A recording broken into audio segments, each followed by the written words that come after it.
ദൈവത്തിൻ്റെ പ്രവൃത്തികൾ നമ്മൾ പലപ്പോഴും ഉടനെ തിരിച്ചറിയില്ല.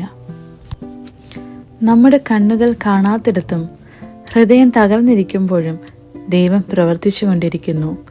നമ്മൾ മൗനത്തിൽ കരയുമ്പോൾ അവൻ ശാന്തമായി വഴികൾ ഒരുക്കുകയാണ്. ജീവിതത്തിൽ ചില വാതിലുകൾ അടയുമ്പോൾ അത് ശിക്ഷയല്ല, അത് നമ്മെ സംരക്ഷിക്കുന്ന ദൈവത്തിൻ്റെ കരമാണ്. നമ്മൾ വൈകുന്നു എന്ന് കരുതുന്ന സമയങ്ങളിൽ ദൈവം നമ്മെ ഒരുക്കുകയാണ്. ഓരോ കഷ്ടപ്പാടിന് പിന്നിലും ഒരു ഉദ്ദേശമുണ്ട്.